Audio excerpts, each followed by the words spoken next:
ස්වාමීන් වහන්සේ තුමනා ප්‍රශංසා වේවා. ඇත වශයෙන්ම දිව්‍යමාන දෙවියන් වහන්සේ බලවන්තයි.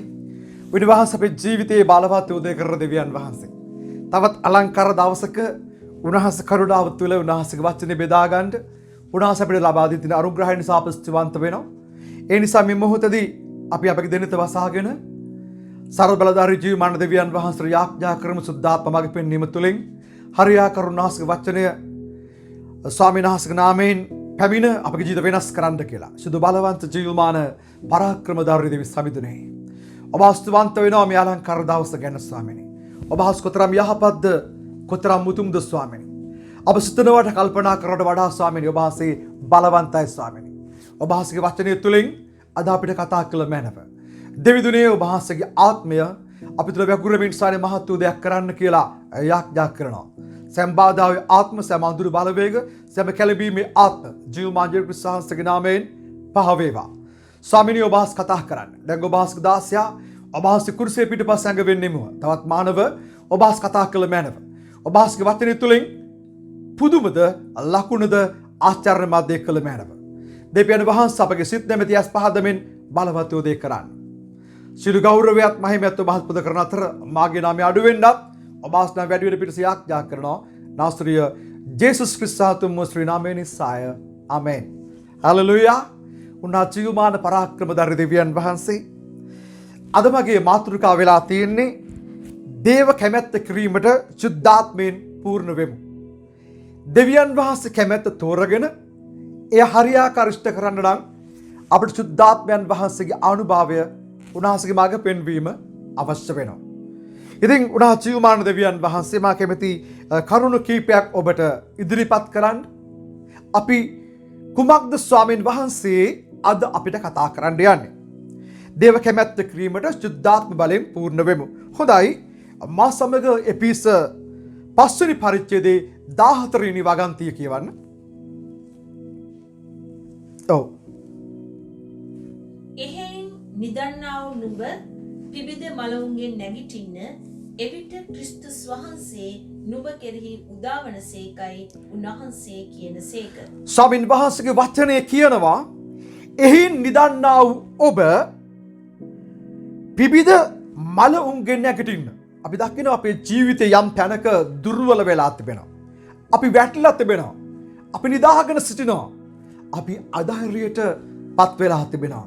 ස්වාමීන් වහන්සේ පැහැදිලිව කියනවා එහින් නිදන්නා නුඹ පිබිද මලවුන්ගෙන් නැගිටපන්න. අපි තුල මල ක්‍රියාවන් තිබෙනවා. අපි මලවුන් සමග ජීවත් වෙනවා.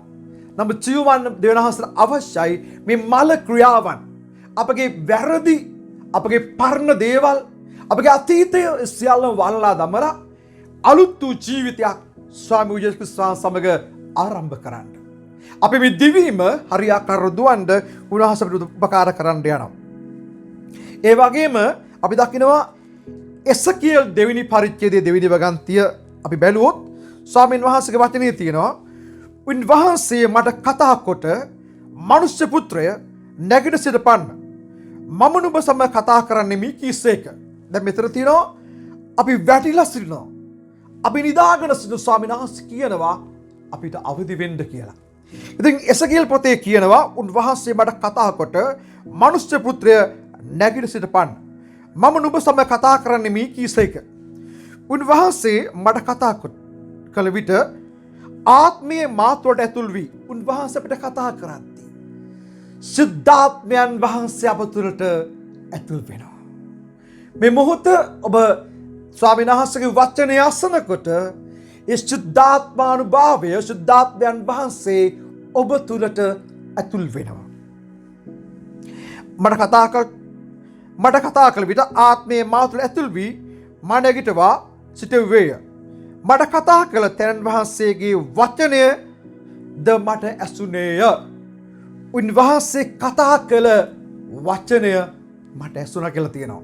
මාගේ සිනගෙනි අපි නැගිටින්න ඕන වෙලාවක්. හොඳයි. අපි කියමු මේ පිස්ස 5 වෙනි පරිච්ඡේදයේ 15 වෙනි වගන්තිය. අපි ක්‍රමානුකූලව දෙවියන් වහන්සේ බලාපොරොත්තු වෙන්නා වූ දේ බලනකොට අද දිව්‍යමාන දෙවියන් වහන්සේ මේ වචනය යවලා ඔබ සුව කරන්නට යනවා. ඔබ තුල පුදුමද ලකුණුද ආශ්චර්යමත් දේ කරන්නට යනවා. මේ වචනය තුලින් වැඩි සිටින අපිව ප්‍රාණවත් කරන්න යනවා. මලානිකව ආත්මිකව ඇල්මැරුණු ස්වභාවයේ ඉන්න අපිව ජීවමාන දෙවියන් වහන්සේ බලවත් කරන්න යනවා. හොඳයි අපි කියමු පිස 5 වෙනි පරිච්ඡේදයේ 15 වෙනි වගන්තිය. ඒ නිසා නුඹලා ඥානය නැත්තන් මෙන් නොව හොඳට සවන් දෙන්න. එනිසා නුඹලා ඥානය නැත්තන් මෙන් නොව ඥානවන්තයන් මෙන් ප්‍රවේශමෙන් හැසිරෙන්න බලාගෙන ඥානවන්තයන් මෙන් ප්‍රවේශමෙන් හැසිරෙන්න බලාගෙන. අපි නිතරම කිතුණුවන් වන අපි සීරුවෙන් සිටින්න ඕනේ. ජීවමාන දෙවියන් වහන්සේ පැහැදිලිව කියනවා ඒ නිසා නුඹලා ඥානය නැත්තන් මෙන් නොව ඥානවන්තයන් මෙන් ප්‍රවේශමෙන් හැසිරෙන්න බලාගෙන. හලෙලුයා. උන්වහන්සේ ජීවමාන පරාක්‍රමධාරී උතුම් වූ දෙවියන් වහන්සේ. උන්වහන්සේ අවදවීමක් සමග අපිට බොහෝ දේවල් උන්වහන්සේ කියනවා. අපි කියමු බලන්න එපිස 5:16 වෙනි වගන්තිය. දවස් නපුරු බැවින් ඇයි මෙහෙම කියන්නේ? දවස් නපුරු බැවින්. හොඳයි. ප්‍රස්තාව අල්ලා ගන්න. පෙතර ස්වාමීන් වහන්සේ කියනවා දවස් නපුරු බැවින් ප්‍රස්තාව අල්ලා ගන්න. ඒ කියන්නේ එනම් කාලය හොඳට පාවිච්චි කරන්න කියලා උන්වහන්සේ කියන්නේ.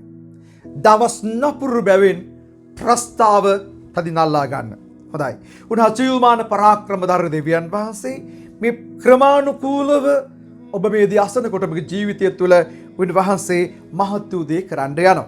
හොඳයි අපි කියවන්න යනවා එපිස 5 වෙනි පරිච්ඡේදයේ 17 වෙනි වගන්තිය. මෙතන කියනවා උන්වහන්සේ අපි විසින් කුමක්ද කරන්න ඕනේ කියන එක. හොඳට සවන් දෙන්න. අද ඔබගේ ජීවිතයේ ස්වාමීන් වහන්සේ බලවත් වූ දෙයක් නිදහස් කරන්නට යනවා. උන්වහන්සේගේ ආත්මානුභාවය ඔබ කෙරේ වගුරන්නට යනවා. ඔබගේ ජීවිතය ප්‍රාණවත් කරමින් ශක්තිමත් කරමින් මේ දිවීම දුවන්ඩ උන්වහන්සේ අලුත් වූ බලයක් ශක්තියක් ඔබටත් මටත් දෙන්න යනවා. ඒ නිසා අපි කියමු එපිස 5 වෙනි පරිච්ඡේදයේ 17 වෙනි වගන්තිය. මේ නිසා නුඹලා අනුවණය නොවි ස්වාමීන් වහන්සේගේ කැමැත්ත කිමෙක්ද කියා තේරුම් ගන්න. මෙතන කියනවා ස්වාමීන් වහන්සේ ඔබ අනුවණයෝ අඥානයෝ බාලයෝ මෝඩයෝ නොවි. ස්වාමීන් වහන්සේ කැමැත්ත කිමෙක්ද කියා තේරුම් ගනිලා. අපි අවදි වෙන්න ඕන සන්දිස්ථානයකට අපි පැමිණලා තිබෙනවා. අපි දකිනවා මේ ලෝකේ අවසානයට පැමිණ තිබෙනවා. වසංගත, පීඩා, නායම්, භූමිකම්පා නොයෙකුත් දේවල් ගාවිනාවල හඬ අපිට ඇසෙමින් තිබෙනවා. අපි අවදි විය යුතු කාලයක්ව තිබෙනවා. අපිට පැවරුණු රාජකාරිය එනම් සුබ ආරංචි ප්‍රකාශ කරන්නට අපි අවදි වෙන්න කියලා ස්වාමීන් වහන්සේ කියනවා. අපි නැවත කියමු. මේ නිසා නුඹලා අනුවණයෝ නොවි ස්වාමීන් වහන්සේගේ කැමැත්ත කිමෙක්ද කියා තේරුම් ගනිලා. දැන් මෙතන කියනවා ස්වාමීන් වහන්සේ අනුවණයෝ නොවි ස්වාමීන් වහන්සේ කැමැත්ත කිමෙක්ද කියලා තේරුම් ගන්න කියලා. අද අපගේ ජීවිතයේ දෙවියන් වහන්සේ කැමැත්ත අපි තේරුම් ගන්න ඕන. උන්වහන්සේ ජීවමාන පරාක්‍රමධාරී බලවන්ත දෙවියන් වහන්සේ. එපිස 5 වෙනි පරිච්ඡේදයේම 18 වෙනි වගන්තිය කියවන්න. මෙන්න මෙතන තමයි උන්වහන්සේට ඕනේ අපේ ජීවිතේ බලවත් වූ දෙයක් කරන්න. හොඳයි කියවන්න. මුද්‍රික පාණයෙන් මත් නොවෙලා එයින් අනාචාරකම් හටගන්නේ. අපි දකිනවා මුද්‍රික පානය එන් මත් වෙන්න එපා කියලා කියනවා. මත්පැන් ගන්න පානය කරන්න එපා කියලා උන්වහන්සේ පැහැදිලිව කියන්නේ. මද්යසාර මත්පැන් ඒ වලින් මත් වෙන්න එපා. ඒවා වලින් මත් වුණොත් අනාචාරකම් හට ගන්නවා. නමුත් ස්වාමීන් වහන්සේ කිතුණුවන් වෙන අපිට යම් දෙයක් කියනවා පූර්ණ වෙන්න කියලා. අපි මොන වගේන්ද පූර්ණ වෙන්න ඕනේ? දේව කැමැත්ත කරන්න නම් මෙන්න මේ දේ තුලින් අපි පූර්ණ වෙන්න ඕනේ. එපිස 6 වෙනි පරිච්ඡේදයේ 19 සහ 20 අපි කියමු. එපිස 5 19 සහ 20. නමුත් ආත්මයන්ගෙන් පූර්ණ වී ගීතිකාවලින්ද කවිවලින්ද ආත්මික ගීවලින්ද එකිනෙකනාට කතා කොට මෙතන අපි දකිනවා නමුත් ආත්මයන්ගෙන් පූර්ණ වී ස්වාමීන් වහන්සේ කියන සුද්ධාත්ම බලෙන් පූර්ණ වෙන්න. මේ මොහොතදී අපි මේ වචනේ අසාගෙන ඉද්දී ඔබ ඉන්න ස්ථානයේ ශුද්ධාත්මයන් වහන්සේ වැගිරීමක් සිද්ධ වෙමින් තිබෙනවා. ඔබගේ ජීවිතය තුළ ශුද්ධාත්මයන් වහන්සේ ඔබ පුරවමින් තිබෙනවා. මංගල්‍ය අවසාන දවසේ උන්වහන්සේ කිව්වා පිපාස ඇත්තනි මා ළඟට එන්න. මේ ජීවනදායක ජලය මම ඔබට දෙන්න යනවා. දැන් ඔබ ඉන්න ස්ථානයේ ශුද්ධාත්මයන් වහන්සේ ක්‍රියා කරමින් ඉන්නවා. ඔබ පිරවීමක් වෙන්න යනවා. නමුත් ආත්මයන් වහන්සේගේ පූර්ණ වී ගීතිකා වලින්ද කවි වලින්ද ආත්මීය ගී වලින්ද එකිනෙකාට කතා කරන ඔබලාගේ සිත් වලින් ස්වාමීන් වහන්සේට ගායනාද ගීතිකාද කරමින් කියවන අපගේ ස්වාමියෝ යේසුස් ක්‍රිස්තුස් වහන්සේගේ නාමයෙන් සියලු දේ ගැන පිය වූ දෙවියන් වහන්සේට නිතරම ස්තුති කරපල්ලා. උන්වහන්සේ කියන උන්වහන්සේගේ ආත්මයෙන් පූර්ණ වෙලා සියලු දේ ගැන පිය වූ දෙවියන් වහන්සේට නිතරම ස්තුති කරන්න කියලා. ඇත වශයෙන්ම ශුද්ධාත්මයන් වහන්සේගෙන් පූර්ණ වෙච්ච මිනිස්සෙක්. අන්නේ භාෂාවෙන් කතා කරන මිනිස්සෙක් නිතරම දෙවියන් වහන්සේට ප්‍රශංසා කරමින් සිටින්නේ. උන්වහන්සේ ප්‍රශංසාවට පාත්‍ර වූ දෙවියන් වහන්සේ. උන්වහන්සේ බලාපොරොත්තු වෙනවා ඔබත් මාත් උන්වහන්සේට ප්‍රශංසා කරනවට. කියවන්න එකිනෙකාට ක්‍රිස්තුස් වහන්සේ කෙරෙහි බය ඇතුව එකිනෙකාට යටත් වෙයල්ලා. දෙවියන් වහන්සේ පැහැදිලිව කියනවා ක්‍රිස්තුස් වහන්සේට බය ඇතුව එකිනෙකාට යටත් වෙන්න. අපි මේ යටහත්කම පැනද ගන්න ඕන මගේ සෙනගෙනි. අපි බොහෝ වෙලාවට අපගේ තත්වය තරාතිරම අපගේ නාමයේ කීර්තිය නිසා අපි යටත් වෙන්නේ නැහැ. අපි අහංකාර ජනතාවක්. අපි තුල අහංකාරය, පුහුමාන්‍ය, බොරුව රජ කරන බොහෝ අවස්ථාවලදී. නමුත් ස්වාමීන් වහන්සේ කියනවා යටත් වෙන්න. ශුද්ධාත්මයෙන් පූර්ණ වෙලා දෙවියන් වහන්සේට යේසුස් බයෙන් අනිත් අයට යටත් වෙන්න කියලා කියනවා. ඉතින් දේව කැමැත්ත අප දේව කැමැත්ත තුල අපව ගොඩනගා ගන්න ඕන. යූදස් පොතේ පළවෙනි පරිච්ඡේදයේ 20 වෙනි වගන්තියේ ඊතා අලංකාර දෙයක් ස්වාමීන් වහන්සේ කියනවා. යූදස් පළවෙනි පරිච්ඡේදයේ 20 වෙනි වගන්තිය. අපිව ගොඩනගා ගන්න ඕන මගේ සිඳකෙනි. කවුරුත් අපිව ගොඩනගනකන් ඉන්න එපා. ඔබ උද්‍යෝගිමත් වෙන්න. හොඳයි ඔබට නායකයෝ ඉන්නවා, පාලකවරු ඉන්නවා, ඔබට අනුශාසනා දෙන්න අය ඉන්නවා, ආත්මික දෙමව්පියන් ඉන්නවා. ස්වාමීන් වහන්සේ ප්‍රශංසා වේවා. ඒගොල්ලන් තුලින් මේ දේව වචනය සුද්ධාත්මානුභාවයෙන් ඔබට එනකොට ඔබ තීරණය කරන්න ඕන මාව ගොඩනගා ගන්නවා කියලා. එහෙම නැත්තම් මේ දේ සිදු වෙන්නේ නැහැ. අපි කියනවා මී හරකෙක් පිටට වතුර වැක්කිරෝ වගේ. එහෙම නැත්තම් කෙහෙල් කොළයකට වතුර වැක්කිරෝ වගේ රැඳෙන්නේ නැහැ. අපි තීරණය කරන්න ඕන අපගේ හදවත සරු බිමක් මෙන් දෙවියන් වහන්සේ වන්න බීජය අපි තුල පැල කරලා පළ දරන්ට සූදානමක් අපි තුල ඇති කර ගන්න නිසා අපිව ගොඩනගා ගන්න කියන්නේ මාව ගොඩනගා ගන්නවා. හalleluya. හොඳයි නැවත කියවන්න. නමුත් ප්‍රේමවන්තයනි නුඹලා වනාහි නුඹලාගේ ඊතා ශුද්ධ ඇදහිල්ල පිට නමුත් ප්‍රේමවන්තයනි නුඹලා වනාහි නුඹලාගේ ඊතා ශුද්ධ ඇදහිල්ල පිට නුඹලාම ගොඩනගා ගනිමින් කොච්චර අලංකාර වචනයක්ද. අපි මේ ලෝකෙට කිසි දෙයක් අරගෙන ආවේ නැහැ. නමුත් අපේ දේශයන් අතෑරලා අපි විජේස ගත වෙද්දී අපිට අරමුණක් තිබුණා. ඒ අරමුණ ඔබ තීරණයක් අරන් තමයි ඔබ මේ රටට ඇවිල්ලා තිබෙන්නේ. ඔබ තීරණයක් අරන් තමයි රැකියාවකට යන්නේ.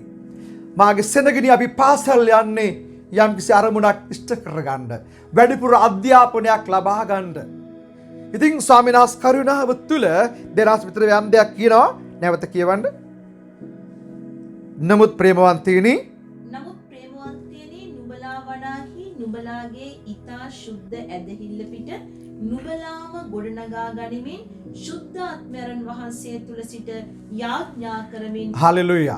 මෙතන කියනවා මාගේ ප්‍රේමවන්තයනි ඔබව ගොඩනගා ගනිමින් ශුද්ධාත්මයන් වහන්සේ තුල යාඥා කරමින්. හalleluya. කොතරම් අලංකාර දෙයක්ද. අපි වරක් අන්ධකාරයේ ඉන්නකොට උන්වහන්සේගේ විශ්වපත් ආලෝකයට අපිව කැඳවා ගත්තා ඒ සර්ව බලධාරී දෙවියන් වහන්සේ. අපි කොච්චර ආශිර්වාද ලස්සනගත්. අපි තනි වෙලා නැහැ. එම්මානුවෙල් දෙවියන් වහන්සේ අප සමගයි. ශුද්ධාත්මයන් වහන්සේ අපි සමග නෙමේ අපි තුලයි සිටින්නේ. ඉතින් අපි කොච්චර වාසනාවක් සෙනගත්ද. ඊට පස්සේ බලන්න අපිට ශුද්ධාත්මයන් වහන්සේ පූර්ණ වෙලා අපි යාඥා කරද්ද මොකද්ද වෙන්නේ කියලා යූදස් පළවෙනි පරිච්ඡේදයේ 21 වෙනි වගන්තිය අපිට කියනවා. එහෙයින් කියන්නේ යාඥා කරමින් සදාකාල ජීවනය පිණිස අපගේ ස්වාමී වූ යේසුස් ක්‍රිස්තුස් වහන්සේගේ දයාව බලා සිටමින් දෙවියන් වහන්සේගේ ප්‍රේමෙහි පැවතියල්ලා. මෙතන ස්වාමීන් වහන්සේ අලංකාර දෙයක් කියනවා. කුමක්ද කියන්නේ? අපිට සදාකාලයක් තිබෙනවා. සදාතනයක් තියෙනවා. අපිට ස්වර්ග රාජ්‍යයක් තිබෙනවා. අපි මෙහි පිට අපිට නුවරක් නෑ මගේ ස්නේහවන්තයනි. අපි මතු බලාපොරොත්තු වෙන්නේ උන්වහන්සේ සමග සදාකාලයෙන් සදාකාලයට ජීවත් වෙන්න. ඒ උතුම් කරුණාව කිතුණුවන් වෙන ඔබටත් මටත් දෙවියන් වහන්සේ දීලා තියෙනවා. මෙතන කියනවා අපි මේ සෑම දෙයක්ම කරන්නේ සදාකාල ජීවනයේ පිණිසය. හරි? මේ හැම දෙයක් අපි කරන්නේ සදාකාල ජීවනයේ පිණිසය. අපගේ ස්වාමී වූ යේසුස් ක්‍රිස්තුස්ගේ දයාව ආමේන්. උඩා දයාව බලා සිටමින් දෙවියන් වහන්සේ ප්‍රේමේ පවතින. හලෙලූයා. අපව ගොඩනගා ගන්න අතර අපට කරන්න විශේෂ දෙයක් තියෙනවා. යුදාස් 1:23 බලන්න අපි අපිව ගොඩනගා ගන්නා විතරක් නෙමෙයි අපිට කරන්න තව දෙයක් තියෙනවා කියවන්න. මාංශය කර්ණ කොටගෙන වස්ත්‍රයට පවා ද්වේෂ කරමින් 23 යුදාස් 1:23 අනුමානයේ සිටින සමහරුන්ට දයාව පෙන්වා පල්ලා. අනුමානයේ සිටින සමහරුන්ට දයාව පෙන්වන්න. මේ අනුමාන කරන කෙනා දේව වචනේ යාකෝබ දෙදෙනා මේ මඩේ හිටවපු ඉන්නක් වගේ කියලා. අනුමාන කරන්න සඵල වෙන්නේ නැහැ. ඔබේ ජීවිතයේ සාර්ථකත්වය නැහැ. ඔබට ජයග්‍රහණය කරා යන්න බෑ. ඒ නිසා අපි දකිනවා අපි අනුමාන කරන්න හොඳ නැහැ. අනුමානයේ සිට සමහරුන්ට දයාව පෙන්වන්න. එවැනි අයට ඔබ කෝප නොවි ඔබ ප්‍රේමයෙන් ඒ අයට දයාව පෙන්වන්න. හොඳයි. ඊළඟ කරුණ සමහරෙක් ගින්නෙන් ඇදලා ගලවන්න. මේ සදාකාල ගින්නට ඉන්න අය ඔබ දන්නවා ජේසුස් වහන්සේ තමන්ගේ ගැලවුම් කාර්යය හැටියට පිළිගත්තේ නැති අයගේ හදවත මේ බුරා නගින ගිනි දැල් තිබෙන ගිනි විලක් වගේ මගේ ස්නේහවන්තයනි. අපි බොහෝ වෙලාවට උන්වහන්සේ අපි තුර නැත්තම් අපි මෙරි උපදිනවා. අපි කරු පාපේ නැවත අපිට මතක් වෙනවා. අපිට සැනසෙල්ලක් සමාදානයක් නැහැ. සමහර අය ඒ වගේ නැවත කියවන්න සමහරුන්ට දයාව පෙන්ව අනුමානයේ සිටින සමහරුන්ට දයාව පෙන්වා පල්ලා. සමහරෙකු ගින්නෙන් ඇදලා ගලවා පල්ලා. බයින් යුක්තව සමහරුන්ට දයාව පෙන්වා පල්ලා. දේවවචනගෙන බයෙන් යුක්තව සමහරුන්ට දයාව පෙන්වන්න. මෙතන අපි කාරණා තුනක් දැක්කා. පළවෙනි එක අනුමානයේ සිට සමහරුන්ට දයාව පෙන්වන්න. දෙවෙනි එක සමහරුන්ට ගින්නෙන් ඇදලා ගලවන්න. බයෙන් යුක්ත සමහරුන්ට දයාව පෙන්වන්න. අපි දකිනවා දෙවියන් වහන්සේ ශුද්ධාත්මයන් වහන්සේ නැති අය කොච්චර බයෙන්ද ජීවත් වෙන්නේ. අපිට පාපයක් සිද්ධ වුණොත් අපිට වැරදුනොත් අපිට බය දැනෙනවා මගේ ස්නේහවන්තයනි. නමුත් ශුද්ධාත්මයන් වහන්සේ අද අපෙන් ඒ බය ඉවත් කරනවා. උන්වහන්සේ සර්ව බලධාරී සර්ව පරාක්‍රමධාරී උතුම් වූ දෙවියන් වහන්සේ. අපි අපිව ගොඩනගා ගන්නව අතරම අපිට පුළුවන් වෙන්න ඕනේ අපේ සහෝදරයන්ව ගොඩනගන්න. අපේ අසල්වැසියන්ට ප්‍රේම කරන්න. වැටියේ සිටින අයට අත දෙන්න අපිට පුළුවන් වෙන්න ඕනේ. එයාලගේ වංශය, කුලය, උසස් පහත් ભેද, අධ්‍යාපන මට්ටම් අපි සලකන්න යන්නේ නැහැ. අපි ඒ අයට උපකාර කරන්න යනවා. දේව කැමැත්ත කරමින් බලයෙන් පූර්ණ වී සිටින විට අපි දකිනවා රෝම 14:8 අපි කියමු. දේව කැමැත්ත කරමින් බලයෙන් පූර්ණ වෙලා සිටු කුමාරද සිද්ධ වෙන්නේ කියලා. රෝම 14 වෙනි පරිච්ඡේදයේ 8 වෙනි වගන්තිය. මක්නිසාද ජීවත් වෙමු නම් ස්වාමින් වහන්සේ උදෙසා ජීවත් වෙමු. අද අපි මෙන්න මේ තීරණය ගමු. ජීවත් වෙනවා නම් ස්වාමින් වහන්සේ වෙනුවෙන් ජීවත් වෙමු. අපි පාපයේ සිටපු ජනතාවක්. පෞකාරයන්ව සිටපු ජනතාවක්. මුළු ලෝකයා මුළු සමාජය අපිට අපහාස කළා. අපේ පාපය නිසා, අපේ වැරදි නිසා, අපේ අඩුපාඩු නිසා. නමුත් මෙතන ස්වාමීන් වහන්සේට ආවට පස්සේ, සිද්ධාත්මයන් වහන්සේගෙන් පූර්ණාට පස්සේ අපි උන්වහන්සේ තුල අපිව ගොඩනගා ගන්නකොට මෙතන කියනවා මක්නිසාද ජීවත් වෙමු නම් ස්වාමීන් වහන්සේ උදෙසා ජීවත් වෙමු. හොඳයි? නසිමු නම් ස්වාමින් වහන්සේ උදෙසා නසිමුව. නසිමු නම් ස්වාමීන් වහන්සේ උදෙසා අපි නසිමු. අපි ලැස්ති ඕනම වෙලාවක ජේසුස් ක්‍රිස්තුස් වෙනුවෙන් ජීවිතේ පූජා කරන්න. අපි වගේ පෞකාරයන්ට මේ ලෝකේ කවුරුත් හිටියේ නැහැ. අපිව ප්‍රේමින් සලකන්න කෙනෙක් සිටියේ නැහැ. පාපේ වැතර සිටින විට අපගේ පෙකෙනි වැල කපන්න, අපිව පාපයෙන් වෙන් කරන්න, මේ ලෝකයෙන් වෙන් කරන්න කෙනෙක් සිටියේ නැහැ. උන්වහන්සේ තමයි සියල්ල කළේ. අපි ලෙහි වැතර සිටින විට අපිව සෝදන්න කෙනෙක් සිටියේ නැහැ. ජේසුස් ක්‍රිස්තුස්ගේ ලේ වලින් තමයි ඔබවත් මාව සේදුවේ. දේ වචනය කියන අපිට රෙදියෝ තන්ද කෙනෙක් සිටියේ නැහැ. උන්වහන්සේ තමයි අපේ මාංශ පේශීන් අපේ අස්ති ශක්තිමත් වෙන පිණිස හැම දෙයක් අපි වෙනුවෙන් කළේ. හොඳයි. ඊට පස්සේ කියනවා ඒ නිසා ජීවත් කියන්නේ. ඒ නිසා ජීවත් වෙතත් මැරෙතත් අපි ස්වාමින් වහන්සේගේය. ආමේන්. අපි ජීවත් වෙතත් මැරෙතත් අපි ස්වාමින් වහන්සේගේ. හලෙලූයා. උනා ජීවමාන පරාක්‍රමධාරී දෙවියන් වහන්සේ අපි ජීවත් වුණත් මැරෙතත් ස්වාමියන් වහන්සේගේ. පළවෙනි පේතෘස් දෙවෙනි පරිච්ඡේදයේ 5 වෙනි වගන්තිය. ස්වාමීන් වහන්සේ ඊට බලවත් වූ දෙයක් අපිට කියනවා.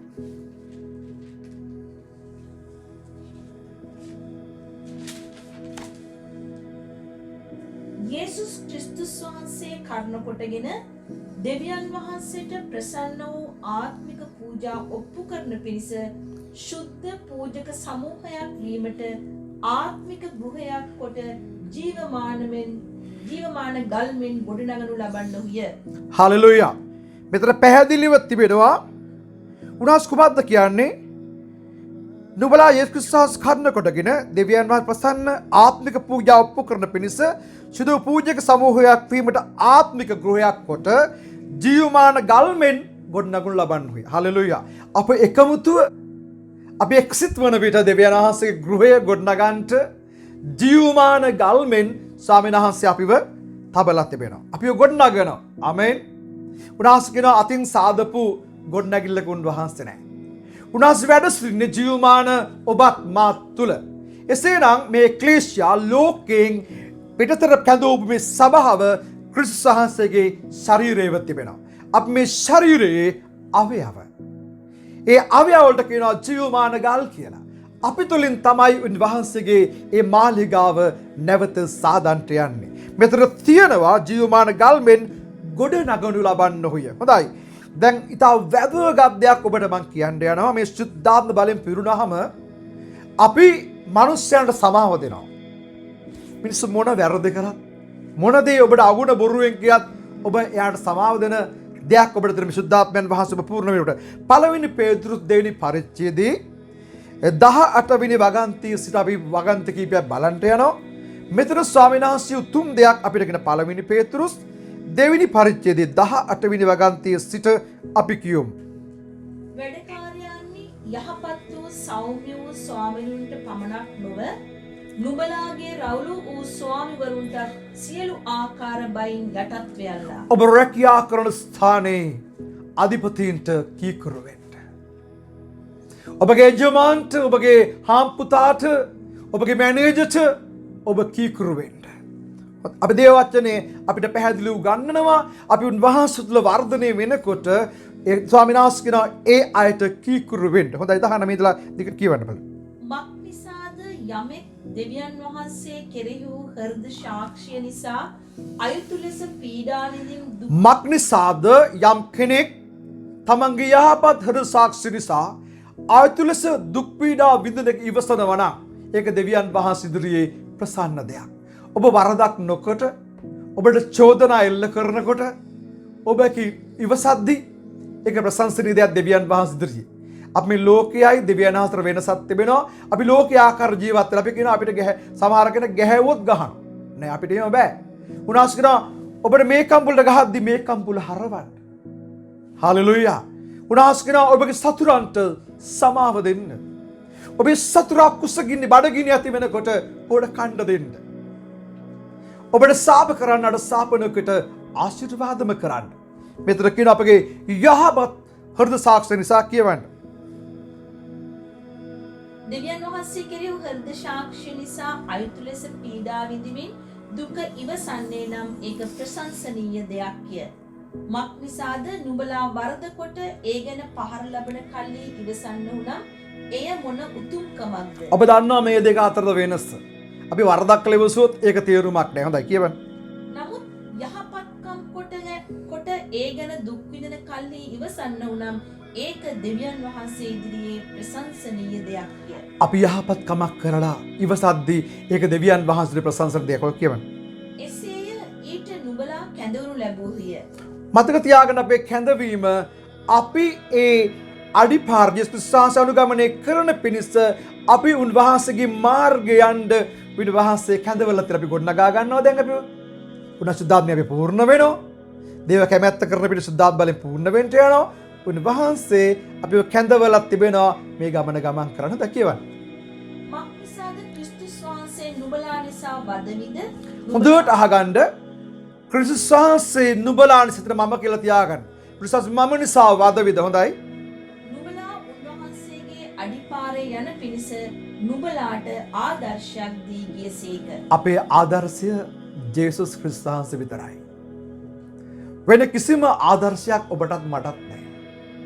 අපේ නායකයා කොයි වගේ කෙනෙක්ද? අපේ ගැලුම්කාරයන් වහන්සේ කොයි වගේද? අපේ සර්ව බලධාරී දෙවියන් වහන්සේ කොයි වගේ කෙනෙක්ද? කියවන්න නැවත වචනෙල.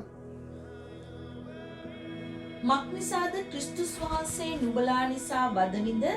නුඹලා උන්වහන්සේගේ අඩිපාරේ යන පිණිස නුඹලාට ආදර්ශයක් දී ගියසේක. ඔබ 25 දක්වා කියවන්න. උන්වහන්සේ විස්තර කිසි පාපයක් නොකළසේක.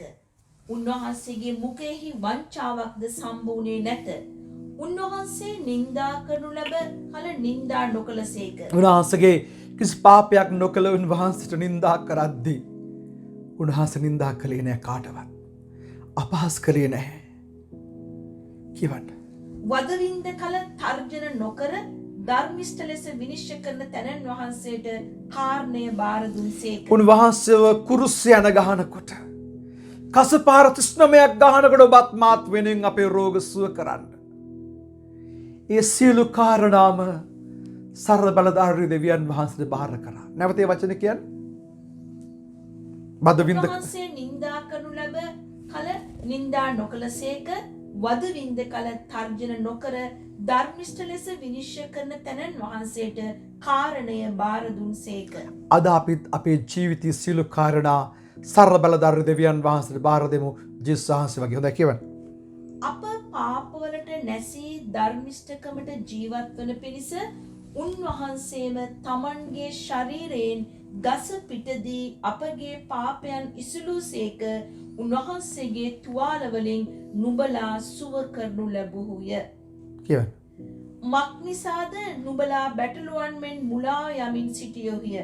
නමුත් දැන් නුඹලාගේ ආත්මවල එඬේරාද රැකවලාද වෙතට හැරි ඇවිත් සිටින්නහුය. හොඳයි. අපි දැන් බැටළුවන් මෙන් මුලාව ගිය අපි අපේ ආත්මවල එඬේරාද රැකවලාද වෙතට ඇවිත් තියෙනවා. ඉතින් මම ඔබට කියන්න යනවා යේසුස් වහන්සේව අනුගමනය කළ ආත්මයෙන් පූර්ණ වෙච්ච මිනිස්සෙක් උන්වහන්සේ වගේම මේ අවසාන මොහොතේදී උන්වහන්සේ කුරුසෙපත් වෙලා ඉද්දී උන්වහන්සේ කිව්වා ස්වාමිනේ මොන් නොදැන කරන දෙයට සමාව දෙන්න. ඒ වගේම ආත්මයෙන් පිරුණු කෙනෙක් අනිත් අයට සමාව දෙනවා. ඔහු ගොඩනගාගත්තු බව යේසුස් වහන්සේගේ සුගන්ධය ඔහු තුලින් පැතිරෙනවා. අපි කියමු බලන්න කවුද මේ මනුස්සයා? අපි දකිනවා මෙයාගේ නම මේ සුද්ධාත්මේ පූර්ණ මනුස්සයාගේ නම ස්තේපන්. ක්‍රියා 6 වෙනි පරිච්ඡේදයේ 1 සිට 7 දක්වා පොඩක් කියවමු බලන්න. දැන් මෙතන මේ ස්තේපන් තුමා ගැන කියනවා කියවන්න. ඒ දවස්වලදී මෙතන තියෙනවා මේ ස්තේපන් කියන මේ උතුම් මනුස්සයා එයා කොයි වගේ කෙනෙක්ද? එද ඔය කියවන්න. ඒ දවස්වලදී ගෝලයන්ගේ ගණන වැඩි වෙන කල දවස්පතා කෙරුණු උපස්ථානයේදී හෙල්ලීන් යුදෙව්වරුවන්ගේ වැන්දබුන් නොසලකනු ලැබූ නිසා හෙබ්‍රවරුන්ට විරුද්ධව කැඳිරීමක් විය. එවිට 12 දෙනා ගෝල සමූහයක් කැඳවා ඔවුන්ට කතා කොට අප විසින් දෙවියන් වහන්සේගේ වචනය හැර දමා මේසවල සේවය කිරීම සුදුසු නැත. එහෙයින් සහෝදරයනි මේ වැඩට අප විසින් පත් කරන පිණිස යහපත්යයි ප්‍රසිද්ධ හිතන්න දැන් මේ ගෝල සමූහයේ වැඩි වෙද්දී අපි දකිනවා ඒ යුදෙව්වරුන්ගේ වැන්දෙලින කියලා වැන්දබුවන්ට අසාධාරණයක් සිද්ධ වෙද්දී මේගොල්ලන් සේවය කරන්න ඕන අය ඕන වුණා. ඉතින් මේගොල්ලෝ කියනවා කොයි වගේ අයද හොයන්න ඕනේ? පළවෙනි එක කියන්නේ කියවන්න. යහපත්යයි ප්‍රසිද්ධ වූ යහපත්ය ප්‍රසිද්ධ වූ ආත්මයෙන්ද ප්‍රඥාවෙන්ද ආත්මයෙන්ද ප්‍රඥාවද උන්වහන්සේ ඔබට ආත්මයන් වහන්සේ පූර්ණ වුණාම ඔබට ප්‍රඥාව ලැබෙනවා. දිව්‍යමය ප්‍රඥාව ඔබට ලැබෙනවා. හොඳයි. මනුෂ්‍යයන් සත් දෙනෙකු නුඹලා අතරින් සොයා ගනිල්ලා. ඔව් කියවන්න. අපි වනාහි යාඥාවෙහිද වචනයේ මෙනෙහි කිරීමේද ස්ථිර ලෙස යෙදී සිටිමුයි කීවෝය. 7 දක්වා. එවිට ඒ කීම මුළු සමූහයාට ප්‍රිය විය.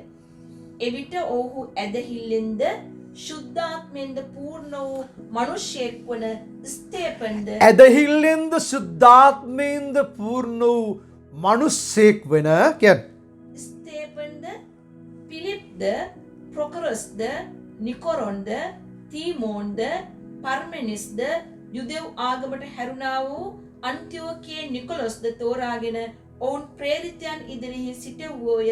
ඔවුහු යාඥා කොට ඔවුන් හොඳයි. අපි දකිනවා මේ ස්තේපන් තුමා කොයි වගේ කෙනෙක්ද කියලා මෙතන ප්‍රධාන කරනවා.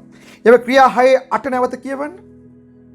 ස්තේපන් අනුග්‍රහයෙන්ද බලයෙන්ද පූර්ණව පුදුමද හාස්කම්ද සෙනග අතරේ සිදු කළේය. බලන්න කින ආත්මයෙන්ද අනුග්‍රහයෙන්ද පූර්ණ. අපි කිව්වා අනුග්‍රහය දෙනාසේ අනුග්‍රහය දෙනවා කීකරු වෙන එක්කෙනාට. අනුග්‍රහයෙන්ද ආත්මෙන් පූර්ණව සෙනග අතරේ පුදුමද ලකුණද ආශ්චර්යමත් දේ කළා. සුබ ආරංචි ප්‍රකාශ කරා. යක්ෂයන් දුරු කරා. බලවත් වූ දේවල් මේ උතුම් මිනිසයා තුළින් සිද්ධ වුණා. අපි දකිනවා මෙයාව යේසුස් වහන්සේගේ බලවත් සාක්ෂියක් මේ ඉදිරිපත් කරපුවාම අපි දකින විශාල පරීක්ෂා කාලයක් පීඩා කාලයක් ආපුවාම මෙයාට විශාල පරීක්ෂාවකට මුහුණ පාන්න සිද්ධ වුණා. හොඳයි 15 වෙනි වගන්තිය කියවන්න පොඩ්ඩක්. මෙතන කියනවා මේ මන්ත්‍රණ සභාවේ අය මෙයාව දැක්කේ කොයි වගේද කියලා. මන්ත්‍රණ සභාවේ ඉඳගෙන උන් සියල්ලෝම ඔහු දෙස අස්හලා සිටියේදී ඔහු නැවත කියන්න. ඔහු දෙස ඇස් හෙලා සිටියේදී හොඳයි. ඔහුගේ මුහුණ දේව දූතයෙකු මෙන් මුහුණ මෙන් ඔවුන්ට පෙනුනේය. මෙතන මේ මන්ත්‍රණ සභාව ස්තේපන් තුමාව අල්ලගෙන ඉන්නකොට ඔහුගේ මූණ දේව දූතයෙක් වගේ මේගොල්ලන්ට පෙවුණා. හරියට මෝසස් සීනායි කන්දට ගිහිල්ලා උන්වහන්සේ සම්මුඛ වෙලා දවස් 40ද රාත්‍රී 40ද ගත කරලා එනකොට ඔහුගේ මුහුණේ රශ්මියක් විහිදුනාසේ මේගොල්ලෝ කිය දේ වචන කියනවා ඔහුගේ මුහුණ දේව දූතයෙක් මෙන් දිලිසෙනවා මේගොල්ලෝ දැක්කා. ඒ දෙනාගේ මහිමය දැක්කා. හලෙලුයා.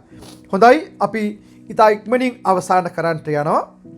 අපි කියමු බලන්න ක්‍රියා 7:54 ඉඳලා 60 දක්වා. මෙතන තියෙනවා මේ ස්තේපන් තුමා මොන වගේ දෙයක්ද ඔයා ජේසුස් වහන්සේගෙන් දරාගත්තේ කොහොමද? එයාගේ මරණය සිද්ධ වුණේ ඒ වෙලාවේදී එයා තුල තිබුණු ආත්මික ඵල ගැන කතා කරනවා කියවන්න. ඔව්හු ඒ දේ ඇසූ විට අනිනද සිත් ඇතුව ඔහුට විරුද්ධව දත් මිටි කෑවෝය. නමුත් ඔහු ශුද්ධාත්මයෙන් පූර්ණව ස්වර්ගය දෙස බලා දෙවියන් වහන්සේගේ මහිමයත් දෙවියන් වහන්සේගේ දකුණු පැත්තේ යේසුස් වහන්සේ නැගිට සිටිනවා දැක බලව ස්වර්ගය විවර වී තිබෙනවත් මනුෂ්‍ය පුත්‍රයා දෙවියන් වහන්සේගේ දකුණු පැත්තේ නැගිට සිටිනවාටත් මට පෙනෙන්නේයි කීවේය. නමුත් ඔහු මහත් ශබ්දයෙන් මොරගසා තමුන්ගේ කන් වසාගෙන එක් සිත්ත ඔහු කරා වේගයෙන් දිව ගොස් ඔහු නුවරින් පිටතරලා ඔහුට ගල් ගැසුවෝය. සාක්ෂිකාරයෝ වනාහි තමුන්ගේ වස්ත්‍ර සාවුල් නම් යෞවනයෙකුගේ පාමුල තැබුවෝය. ස්වාමියෝ යේසුස් වහන්සේ මාගේ ආත්මය පිළිගත මැනවයි කියා ස්තේපන් යාඥා කරද්දී ඔහු ඔහුට ගල් ගැසුවෝය. ඔහු දනින් වැටි ස්වාමින් වහන්සේ මේ පාපය ඔවුන් පිට නොතිබුව මැනවයි මහත් හඬින් මොරගසා කීවේය. ඔහු මෙසේ කියා සැතපුණේය. අපි දකිනවා ස්තේපන් දකිනවා ජේසුස් ක්‍රිස්තුස් වහන්සේ මොකද ඒ නැවතේ වචන කියවන්න. ඔහුට ගල් ගසනකොට ඔහු මරණකොට ඔහු කුමක්ද දැක්කේ? ස්වර්ග රාජ්‍ය විවෘත වෙලා තිබෙනවා දැක්කා. ජේසුස් ක්‍රිස්තුස් වහන්සේව දැක්කා. ඒ ගල් අරගෙන ඒ මිනිස්සුන්ට ගහද්දී අපිට පුළුවන් දිවසන්න. යම් කෙනෙක් අපිව රිදෙව්වොත් අපි යව රිදවන්න බලනවා.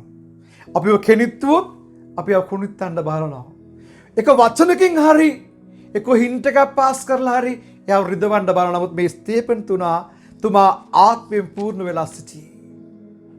ගල් ගහන අයට එයා සමාව දෙනවා. එයාගෙන ස්වාමිනී මේ පාපය ඕන් කියන්න. මේ පාපය ඔවුන් පිට නොතබ වෙනුවයි මහත් හඬින් නෑ නෑ උඩ ජේසුස් ක්‍රිස්තුස් වහන්සේ දකින්න දර්ශනේ කියන්න. යේසුස් වහන්සේ නැගිට සිටිනවා දැක බලව ස්වර්ගය විවර වී තිබෙනවත් මනුෂ්‍ය පුත්‍රයා දෙවියන් වහන්සේගේ දකුණු පැත්තේ නැගිට සිටිනවත් මට පෙනෙන්නේ යයි කීවේය. මොන දර්ශනයක්ද දකින්නේ? මනුෂ්‍ය පුත්‍රයා ජේසුස් වහන්සේ පියාණන් වහන්සේගේ දකුණු පාර්ශවයේ නැගිට සිටිනවා දකිනවා. ස්වර්ග රාජ්‍ය විවර වෙලා තිබෙනවා දකිනවා. අද අපේ ජීවිතය අපි වෙනස් කර ගනිමු. අපි ස්වාමී ජේසුස් ක්‍රිස්තුස් වහන්සේ තුල ගොඩනගා ගනිමු. මේ ස්තේපන් තුමා ජේසුස් ක්‍රිස්තුස් වහන්සේ වගේ ජීවිතේ පූජා කරද්දී ඒ මිනිස්යන්ට ආශිර්වාද කළා. සාප කළේ නැහැ. ස්වාමිනේ මේ පාපේ උම්න තබන්න එපා. මේ සිදුවීම් බලාගෙන ඔවුන්ගේ රෙදි ඒ මර්පක අයගේ රෙදි ආරක්ෂා කරගෙන එක තරුණ යෞවනයෙක් සිටියා සභාවට පීඩා කරපු. ඒ තමා සාවුල්. ඔහු මේ සිදුවීම් දැක්කා. ස්වාමීන් වහන්සේ ඕන වුණා ඔහුට මේක පෙන්වන්න. අවසානයේ පවුල් ලෙස වෙනස් වෙලා දෙවියන් වහන්සේ වෙනුවෙන් මහත් උදේ කළා. මාගේ සෙනගෙනි අද ඔබ මේ පණිවිඩය අසන විට දෙවියන් වහන්සේ ඔබගේ ජීවිතේ බලවත් උදේ කරන්නට යනවා. උන්වහන්සේ ඔබේ ජීවිතය ආලෝකමත් කරන්නට යනවා. මොන පීඩා මොන බාධක ආවත් ඔබ සැලෙන්නේ නැහැ, ඔබ බය නැහැ. ඔබ ඉදිරිය කරා ගමන් කරන්නට යනවා. ඔබ ඉදිරියටත් ඉහළටත් යන්න යනවා. ස්වාමී ජේසුස් වහන්සේ තුල ඔබ ගොඩනැගෙමින් තිබෙනවා. ශුද්ධාත්මානුභාවයෙන් ඔබ පිරෙන්නට යනවා. ඔබ නිතරම ශුද්ධාත්මයන් වහන්සේට කතා කරමින් සිටින්න. ඔබ උන්වහන්සේ කරුණාව තුල බලවත් උදේ කරන්න. උන්වහන්සේ ජීවමාන පරාක්‍රමධාරී උතුම් වූ දෙවියන් වහන්සේ. උන්වහන්සේ ප්‍රේමයේ තුල උන්වහන්සේ ඒ බලවත් වූ දේ ඔබ තුල කරන්නට යනවා. උන්වහන්සේ විශ්වාසවන්ත දෙවියන් වහන්සේ අපි යාඥා කරමු. ආදර දෙවියන්නි මේ අලංකාර දවස තුල ඔබ වහන්සේගේ වචනයෙන් අපිව ශක්තිමත් කරන්න පියාණනි. ඒ සුද්ධාත්ම අප තුලින් ගලා යන්න සැලසුව මැනව. සුද්ධාත්ම බලයෙන් අපිව පූර්ණ කළ මැනව. දෙවි සමිඳුනිය ඔබ වහන්සේ විශ්වාසවන්ත ජීවමාන දෙවියන් වහන්සේ ඔබ කරුණාව තුල අපගේ ජීවිත වෙනසක් කරන්න අපිටම ස්වාමිනේ අපිව ගොඩනගා ගන්න පිණිස වහන්සේගේ වචනයෙන් අපිට උපකාර කරමින් සුද්ධාත්මානුභාවයෙන් අපිව පුරවන්න අන්නට සමාව දෙමින් ස්වාමිනේ මේ බලවත් සුබ ආරංචිය සෑම ස්ථානික රැගෙනයන්ට අපිට වර ප්‍රසාදය දුන මැනව. සාතන්ගේ අඳුරු බලවේගවලට විරුද්ධව නැගී සිටින ස්වාමිනේ ඔබ වහන්සේ යුදායුධ කච්චලෙන් අපිව සැරසුව මැනව. මෙන්න අපි යටත් වෙන්නෙමු, අපි බාහිර වෙන්නෙමු. සිළු ගෞරවයත් මහිමයත් ඔබ වහන්සේ සදහම් වේවා. නාසරිය ජේසුස් ක්‍රිස්තුස් වහන්සේ උතුම් ශ්‍රී නාමයෙන් නිසාය. ආමේන්.